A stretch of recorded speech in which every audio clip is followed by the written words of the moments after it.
Welcome to the Muscadine Educational Conference. My name is Mark Hoffman. I am the Small Fruit Extension Specialist at NC State University. And uh, I just want to give you a short overview. If you want to get your pesticide CEU credits, you have to locate the pesticide CEU guide that is located under your Event Resources tab. And they will see a list of approved presentations and also the number of participating states and credits. And also that is only available for registered attendees and only available during live events and not available with on-demand viewing.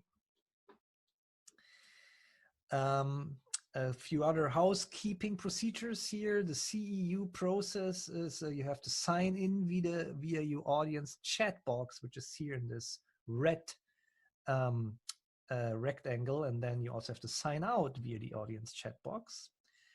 And you will complete your pesticide CEU registration through the Event Resources tab. That only has to be done only one time for the conference, not for every single presentation. This presentation, as you might have noticed by now, is pre-recorded, but there will be live questions and answers. And please type your question into the question box, also here in the red rectangle, and then press the send button. And then we will be able to answer your questions later. Thank you for participating in this conference today in the 2021 Southeast Regional Fruit and Vegetable Conference. And we want to thank all the sponsors and exhibitors which are sponsoring this event. And please visit our virtual trade show and also visit the featured products pavilion. There's also some daily networking rooms. There's all virtual, but please connect with attendees, exhibitors, and sponsors in the networking lounge. You have morning coffee chats. They begin at 8:15 a.m. And then you have an evening reception and networking every day, which starts at 5 p.m. So with that, I'm going to have to change presentations, which I'm going to try to do right now. And this presentation today is about training and pruning of muscadines. And we are, again, my name is Mark Hoffman. I am the NC State University Small Fruits Extension Specialist. And we will talk about 30 minutes about training and pruning, very basic, about muscadine grapes.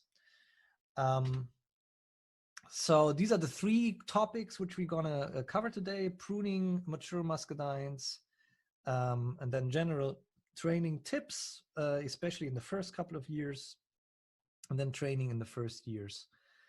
And then we will open it up for questions later. So first, talk about pruning of muscadine grapes, and I want to show you a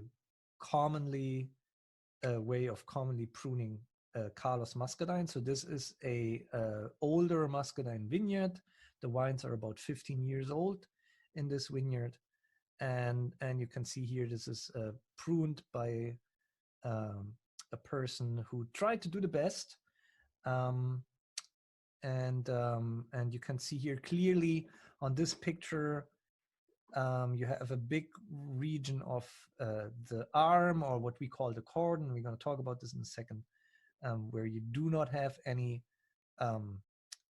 growth. And what that person tried to do is restain some of the better wood on this piece so that this location can be filled up later on. And then, so we're going to keep that example in mind, and then we're going to revisit this later to see what could we do better in terms of pruning and what would be different strategies here. So this is basically our example. This is a pruned muscadine vineyard in North Carolina.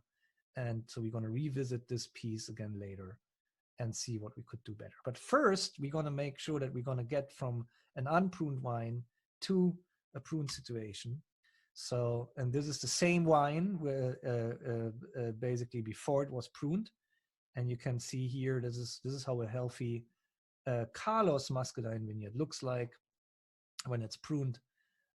Before it is pruned, you have a lot of growth coming off. In this particular vineyard, you also see that you have a lot of those what we call antlers, or those really long spurs, where you then now have to have all this growth coming up of those antlers, while you have a lot of dead or non-growth pieces between those antlers. So that's not an ideal situation, but unfortunately that's the situation in a lot of vineyards. So that's why we're going to choose to start with this situation.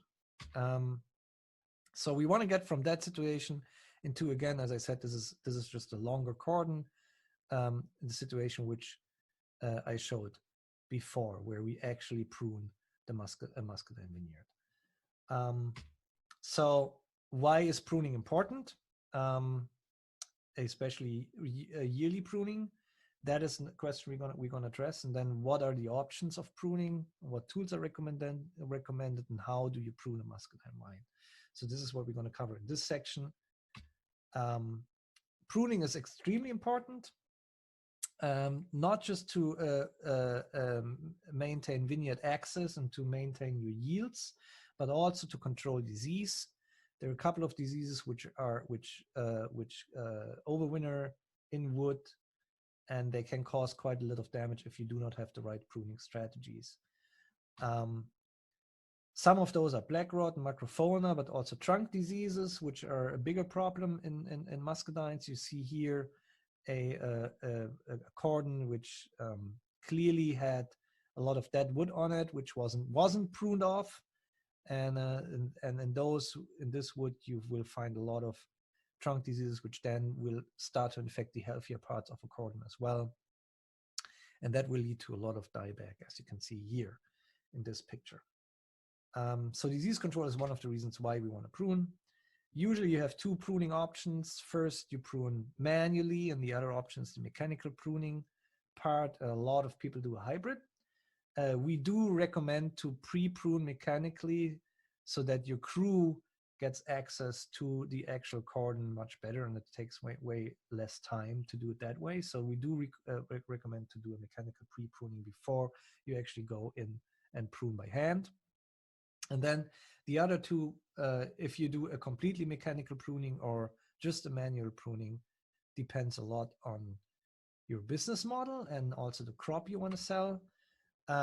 If we talk about manual pruning, it is a very labor-intensive task, one of the most labor-intensive tasks in muscadine vineyards. The labor availability, cost, and also the training is a limiting factor in winter, often on larger acreage farms.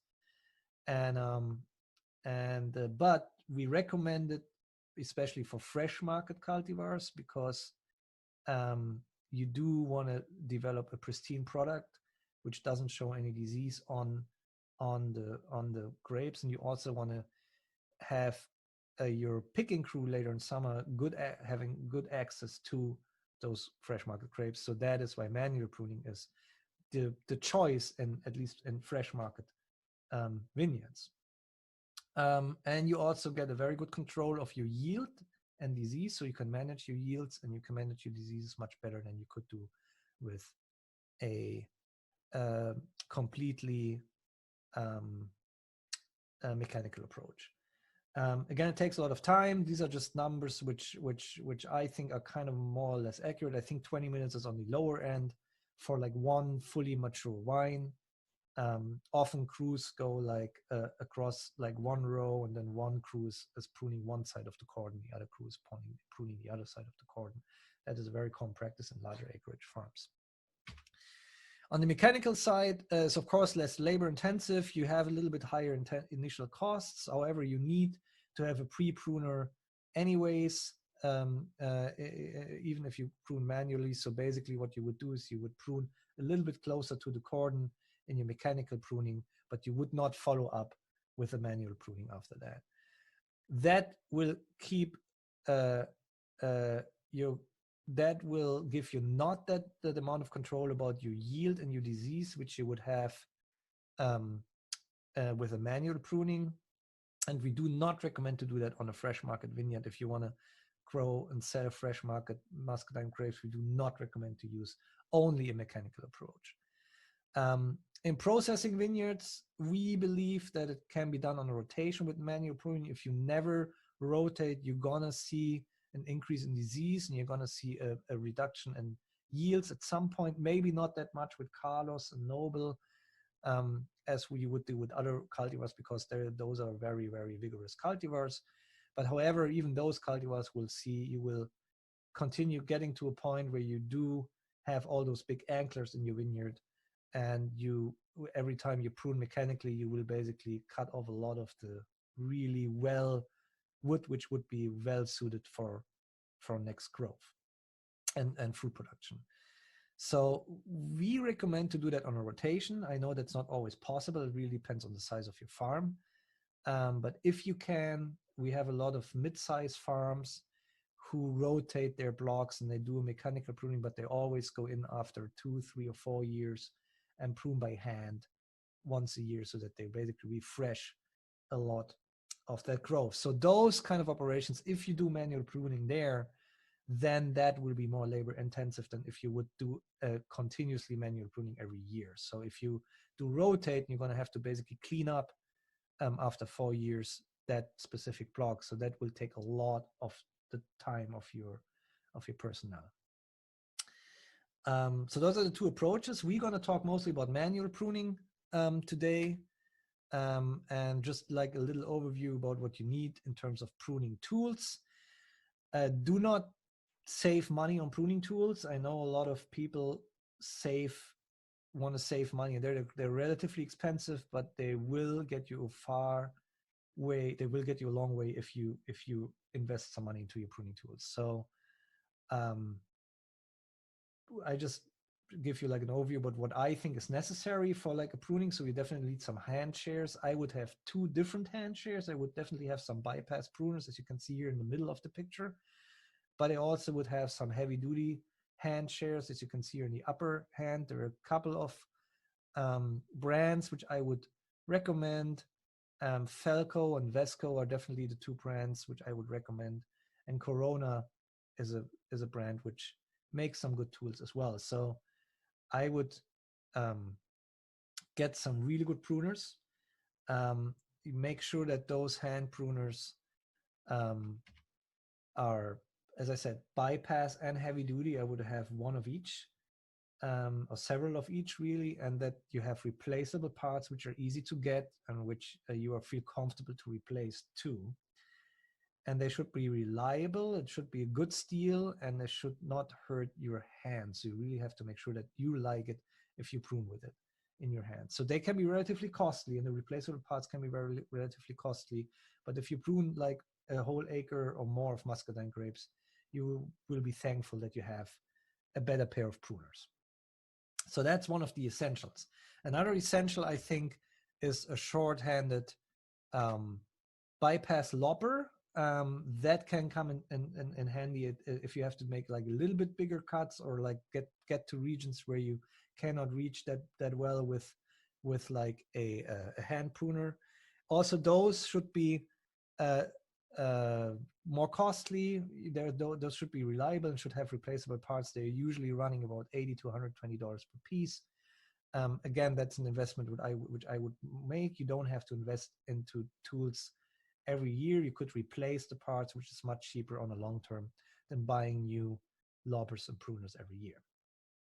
Another essential, very, very essential part is a long-handed, heavy-duty lopper, which you can see here. There are several companies make those, Vesco and Felco for sure. There are Corona loppers, and there are also hickory loppers, which do have a high quality. What you're going to have to make sure here is that those have replaceable parts. They're easy to get. You should have some of those replaceable parts on stock as well. They're reliable. They have long handles and have large openings, so you can make big cuts, and they are relatively costly again. And then last but not least, I always have a saw with me. If I have to saw off a part of the cordon, or often sometimes the cordon has grown in around the wire, and you're going to have to cut this off. So then you will need a saw.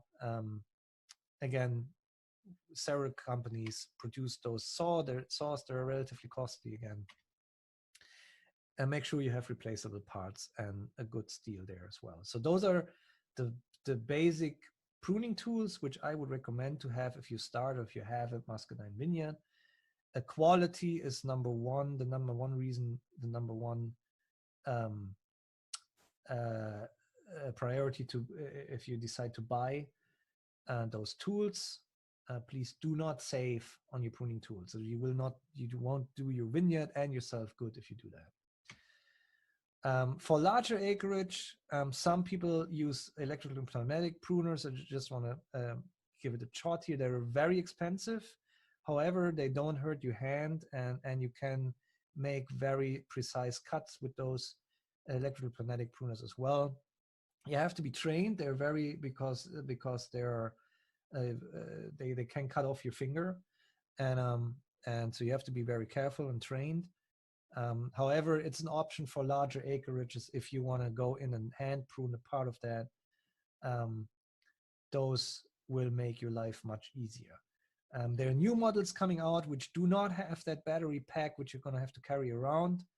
And I hope we're going to get some of those models actually this year to demonstrate in some of our vineyards. They run between $1,000 and $2,000 per piece. The newer models might be a little bit cheaper, but they're always running around $1,000. You need replacement blades always on stock. You should have some, lubricant like WD-40.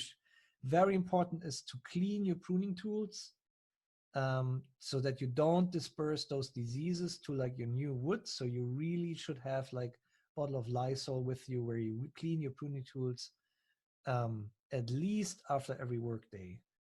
I would recommend it to clean it from block to block or even from wine to wine, but I know that's very important. That's very, very work intensive. But clean your pruning tools before you move to a new block of vineyard so that you don't disperse any diseases which might be still present on your blades. And then, of course, several sets of work gloves. You never should prune without gloves. I have plenty of cuts on my fingers, and I saw enough cuts from other fingers as well. So you really want to wear gloves. So now we're getting into pruning of a muscadine. I just want to go over the nomenclature a little bit. So we talk about trunk, spurs, and cordon, and I want to highlight that here. You see here, we refer to like this part of the plant as the trunk, and then the second permanent structure is basically our cordon, which is wrapped around the wire, as you can see here. So this is what we defer as to a cordon or as to an arm, and then we refer to this structure as a fruiting spur, which basically bears all the good wood. And you can see here, this is a schematic structure from one of the publications which my predecessor published. And you can see here that while this would be a wine where you already pre-hatched, but you didn't come in and hand prune, this is how a good structure of a pruned muscadine vineyard should look like. So you should like opposite fruiting spurs. There should be about 3 to 5 inches away from each other if possible, and they should bear a certain amount of buds. So we often calculate those buds by foot of cordon. That is a very common thing in muscadine wines. Or if we assume we have a 20-foot cordon, so 10 foot on each side, we also often sometimes say we have that many fruiting buds per wine. So this is what we are going with today. we're not expecting you to like count all your spurs and your buds, but rather than to get like a good eye for this is how vigorous my wine is, and this is how many buds I'm gonna have to leave on this wine. So so now we're going back to our example. The first step, what I usually do is I assess the vigor of the wine. So if you have a very vigorous cultivar and you have a very healthy wine, and that might be a little bit counterintuitive, but you want to leave more buds on a more vigorous wine. So the less vigor you have on your wine, the less buds you want to keep. That means the more wood you're going to have to cut off. And if you have a very vigorous wine or cultivar, like in this case, Carlos is extremely vigorous cultivar, you want to leave more buds per foot of cordon on that wine. So the first step is really look at the overall wine and see how vigorous and how healthy is my wine. That goes into the second step too. You want to assess the health and the structure. So you have like wines which do have like blind spots on the cordon where you do not have any growth, but then they have those large anklers, which are spurs, which grew into like a larger structure. And that is the case in this vineyard. And that's the case with a lot of vineyards, really, especially if you have inherited something, or you're pruning for a while and you're getting like to a point where you have like all those huge anklers and nothing in between. So that's a very common situation. That's why it shows this picture. And so the question you're going to have to ask yourself then is also, do I have a lot of old wood in there which is dead? So do I have to replace some of the cordon? Do I want to make sure that I'm going to reduce those anklers to like a place where I can basically where the good wood is not that far away from the cordon? So those are all questions which you have to ask yourself before you start pruning. And again, if you're new to pruning, it will take a while, but then if you get like an eye for it, you basically look at the wine, you know how to prune it. That's really hard to do that virtually, so I'm going to try my best here. But so the first step in this case is to come in with a hedger and pre-hedge or pre-prune. So you come in and take a good portion of that wood off so that you can access basically your cordon better by hand. So that's always the first way, is to go in with a hedger and pre-prune. So now there is a publication out which was done on Carlos, and they went all the way up to they looked into yield and pruning weights over, I believe, a 7-year period. That was done by Barclay Poling and in collaboration with Duplin Winery here in North Carolina. And they found out that 600 buds per wine, or 30 buds per foot of cordon, are still very sufficient with Carlos. And a lot of growers in practice leave a lot of more buds on per wine than just 30 per foot of cordon, and Carlos can handle that, and the same with Noble. So whereas Noble is a little bit more delicate in the first couple of years, but once it's a mature wine, it surely can handle a larger amount of buds per cordon. So that's not always the truth for fresh market cultivars. And so with fresh market cultivars, you want to be a little bit more conservative, and you're going to have to make sure that you prune them accordingly to how they behave. And some of those cultivars, like Supreme is a very good example, has the capacity to overbear, which means you keep more buds on the wine, you will get more fruit, but then the plant will not have enough resources for the winter, and often suffers cold damage or any other winter injury in the subsequent years. So you want to be more conservative with cultivars such as Supreme, and you will leave less buds per foot of cordon on those kind of cultivars. So again, the assessment of that depends on cultivar and on the vigor of the wine. The same as if you have like a less vigorous wine which is probably sick or is not in a good spot, you don't want to keep that many buds per foot of cordon because that vine is struggling anyway. So you don't want to give that vine too much opportunity to grow fruit. So here are the steps again, and here's also a picture of a good healthy piece of wood, how it should look like. You should have this brown color. You should have about 1.5 to 2 inches between between the different notes. This part here we call a bud. We usually don't count the base bud if we count our buds. So this piece here is not being counted, but this would be one bud which you would count. The first step is always to go in and pre-hedge mechanically, and then come back and prune by hand. You want to stay close to the cordon with your wood. If you are on a rotation and you prune only every 4 years manually and the rest is mechanically, then you will have to do a lot of restoration work there, and it will be more time intensive, and it will be harder to stay close to the cordon. But if you do an every year manual pruning, you will be able to keep your antlers pretty small. Healthy wood is brown and pencil thick, and the notes are usually between, as I said, 1.5 and 2 inches apart. So that's the wood you're shooting for. And one of the rules is you really only want to keep the wood on the vine which you need. So if you don't need that wood, you're going to have to keep prune it off.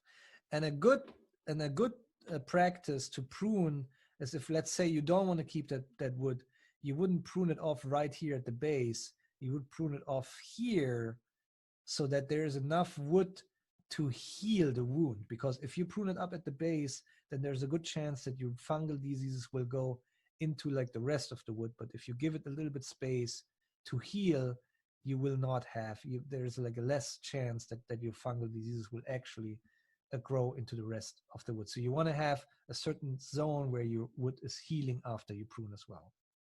So again, from this situation, we want to pre-hedge first, and then that will get us into this situation. You can see here, we hedged off like a lot of the wood in the vineyard, and now we have still a lot more wood than we would need to really on the cordon.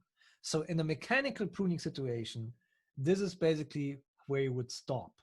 So this is basically your mechanical pruning. You would be done by now. You wouldn't come back by hand and do the fine tuning. And as you can see here, there's still a lot of wood going on this cordon, and you still have way more than the like 30 to 40 buds per foot of cordon, which we are shooting for. Another thing which you can see here also, which is also a very common situation, is you can see here that the wire has grown into the wood. You can see here it comes out of the wood again. It's kind of grown around, the wood has grown around the wire. So that is a bad situation. You do not want to have that. And one reason why this is the case here is because you made this like really hard turn. You can see here it goes straight up and then you laid it down like this. So this is not how you want to train your muscadine vine. You want to train it basically more like this, so that you have like a slighter turn, and then you want to wrap around very slightly and make sure every year that your wood is not growing into the wire as well. Another way to do that is some people hang their cordon on the wire so that the cordon doesn't touch the wire. That's also another reason to do it. You're going to have to replace those hangers with the growing wood as well. However, that's a very common situation. That's why I choose this picture, because that is what we see a lot in mature muscadine vineyards, here in North Carolina at least. So now I tried my best to like show you a situation. Let's say we have assessed, we have pre-pruned our vineyard, and we come back, we want to do hand pruning, and it's an older vineyard, and we said, you know what, we want to keep around 25 to 30 buds per foot of cordon. This is what we feel sounds good to us. And now this is a situation where we have a trunk and the cordon, and we do have some dead wood here. So we figured all that out, and our first assessment would be, okay, how is the vigor of this wine? So now you see here clearly in the first foot of the cordon, basically closer to the trunk, you have a lot of vigor. You have like 4 spurs. They all have a lot of buds. The little stars here, each little star is representing one fruiting bud. And And then, but on the second foot of the cordon, you see you have like those dead wood pieces where you have clearly like dying or dead wood, and then you only have two little spurs, and they only have a few little fruiting bud. This one doesn't look really cool because it's just so short. So your situation is okay. The wine has some healthy parts, but then it also has some really not as healthy parts to the cordon. So this is your assessment of the situation, and you say, you know what, it's not that vigorous, so we're gonna plan it. We're gonna prune it down to like 25 to 30 buds per foot of cordon. So now the first cuts you would do is you would go into like this area here and basically make sure that you have some strategic goals here. So one of the goals would, for example, be like get rid of those like long antlers. So you want to keep like the shorter spurs, but if you can, and if there's enough healthy wood available, you want to get rid of those long antlers. So in our case, you can totally see that here's like a new really healthy wood coming out of the base, and you have two healthy woods coming out of the base here as well. So in this case, you have enough room to basically get rid of this antler. Now those are scary cuts, but if you have the possibility, you need to make those cuts at some point. So in our case, the first cuts we would do is basically trim a little bit right and left on those pieces here. So leave the healthy wood on, and then get rid of this long antler. So the reason we make those cuts is simply because we do not want to keep too many buds per spur. If you have like two spurs coming out of this one, then you want to probably keep like only 3 to 4 buds per spur instead of like 6 or 7. So that's why we make those cuts. And then we make this cut because we want to get rid of this antler, and we have like this really nice fruiting spur which is coming out here. So we're going to keep that as our spur in the same spot, but we're going to get rid of those. So after this situation, it looks like this, and then we're thinking, and we have our system down where we have like alternating spurs. Almost we have like one here and one here, which is not ideal, but again, you do have to work with the situation you have. So now we have like this situation here, and now I spilled the beans, and now I completely spilled it. So now we have this situation here where we have a long antler. We have a lot of fruiting buds on here, and they all go down towards the ground, which is not ideal anyways. So this is one of the things which if you can, you want to get rid of this. And so what I would do, I would to make this cut for several reasons. One reason is we know we have dead wood and really bad growth over here. So at some point, we're going to have to get rid of this part because it doesn't produce a lot. There's a lot of disease going on, so we do not want to keep this. But we have really this part here, which seems to be healthy, seems to have a lot of fruiting buds. So we could use, and it grows into the right direction. That's really important. You don't want to bend a piece which goes into this direction into the other direction. So it grows into the right direction, and we could use this to like grow a part of a new cordon. So and then we do have this piece which we could grow for fruiting this year, and that would basically fill up all our buds which we need in this area. So we really could get rid of all this. So at the end, this is how your wine would look like. So now next year, so now you would keep this one. I would not prune off this piece of the cordon. But what I would keep in mind is if this piece is developing to a very healthy, wood, then you could come in next year and basically prune off your old cordon and replace it with this new cordon, which then basically it would look like this.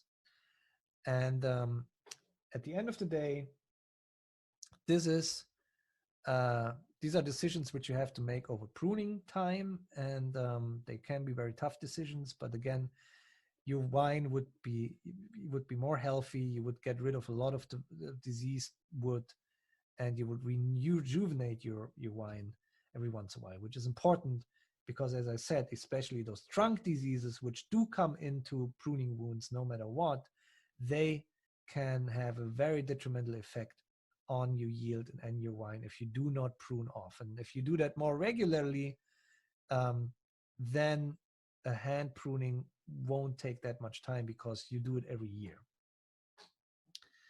All right, so those are my 5 cents on that. So now back to our initial example. So you can see here, my grad student was pruning this. It was hard to clean up because, as you can see here, we had all those like large antlers, and we had a lot of space where we didn't have any growth. So we really needed to like think about what do we keep and what do we not keep. However, on this particular example, there are still a couple of cuts which I would make. I want to keep this guy so long, for example. So there's too much stuff going on here as well. So I would still cut some of those things more than my grad student did. One of the major cuts I would do here, and I hope by now you agree with me, would be I would definitely take this one off. I don't know why we kept this. As you can see here, this is a long angler. This is what we don't want to have. You do not, it's like a lot of dead wood. It's very dark. There's like, and there's not a lot of growth coming off this one. There are like a few fruiting buds here and there, but it's not worth keeping, especially if you have growth here, which is closer to the trunk, and you have growth here, which is closer to the trunk as well. And then, not an ideal situation, but since you have like growth coming off here, and you have like one growth coming off here, and you have growth coming out here, there might be a point of getting rid of this guy here as well, because it seems to be another angler, which also has, you know, the spurs, the fruiting buds are somewhere down up here, so very far away from like the actual base. So if I would have pruned that, I would probably have pruned that piece as well. So anyways, so this is what I have on pruning. Again, virtually very hard. I would recommend everybody who lives in North Carolina at least come to our pruning workshops. They are on the portal, which I'm going to show the address later, the web address. We're not going to have that many pruning workshops this year because of COVID, but we do have some in-person pruning workshops. They're all outside. You're going to have to wear a mask, and you're going to have to be socially distanced, but we're going to still learn a lot about muscadine pruning if it's an hands-on pruning workshop. So please come to our pruning workshops. They are all on the web portal, on the NC State web portal, which I'm going to show you later. All right, so now let's go about general training, just quick because we're running out of time. Really important, if you plant the plant, you need to have enough space in your planting hole so that your roots don't curl. That's very, very important. Curling can lead to a lot of growth inhibition. And then the first 2 years, to pinch off flowers and fruit as much as you can. We do not recommend to harvest or to crop a plant in the first 2 years. We do want to focus on developing a healthy trunk and root system. In some areas with some cultivars, if they really develop very well in the first year, you're able to crop them in the second year. But that's not true for all cultivars and not true for all areas, and certainly not in the first year. You should never crop a grape in the first year after planting. Again, the aim for you is to develop a healthy trunk and root system. And one of the major things which you want to do is you want to train a straight trunk. You do not want to have a cranky trunk. You want to have a straight trunk which goes about 4 to 6 inches to the wire, not closer to that. And you want to train that on a metal stick, which some people use bamboo sticks. They're not very stable. And you want to cut your vine back after 1 year, depending how it grows and how vigorous it is. And if it's not very rigorous, you can even cut it back all the way to the trunk or to the grow tube, and then let it come off again for the second year. So that's something which you also can do. I'm going to demonstrate that here a little bit. So this is how your vine looks like by the end of the first year. You have like a couple of growth coming out. You can see here you have like 4 None of them are really great to lay down as a cordon, really. So this one might be, but this is like really small and cranky, so I wouldn't use this one. This one is way too close to the wire. This one is way too, and those two are too far away from the wire. So that's kind of your situation. So the first cut I would do is I would cut this one off and don't need it, and this one, and then that's the situation you end up with. So now, as I said before, you can go ahead and use this one as a cordon if you really want to. A situation you run into it, as I said before, is that if this cordon grows and you're not taking care of it, this is what's going to happen. It's going to grow around the wire. That means that's an entry. That is where your disease are entering. So you, if you have that situation, you have basically a permanent wound which allows disease organisms to enter your wine. You do not want to have that. So you can do that, but you're going to have to train it correctly. Or in our case, we can just cut it off, which we do. So this is our end of the year one. So now we ended up with like a wine which has like this little tiny thing on here going on, which seems to be like, you know, far enough from the wire, and it seems to be like doing okay, but it's really tiny. So you can keep this. I would recommend not to keep it and just do, you know, have to cut off the wine there and then grow new growth next year. And what you want to have is you want to have growth which is about 4 to 6 inches away from the wire, so that you can basically do like a Y-shaped training system on your wire. You want to make wide curls around the cordon. As I said, you can hang it on the cordon with on the wire as well with those rubber hangers.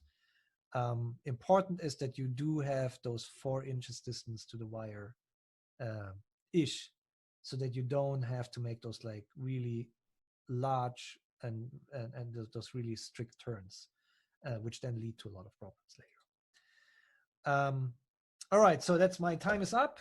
You will find much more information on muscadines on our grape portal, which is here. And this is also where you find dates for our muscadine pruning seminars and pruning sessions outside. Again, you need to bring a mask. If you do not wear a mask, we're going to send you home. And then you find webinars here, and then there's a pruning guide, which is from 2016, where you find a lot more information on pruning muscadines as well. And then we also developed a muscadine production guide that is a collaborative effort between University of Georgia and NC State University. And a lot of authors on this, including Patrick Connor and Phil Brannon.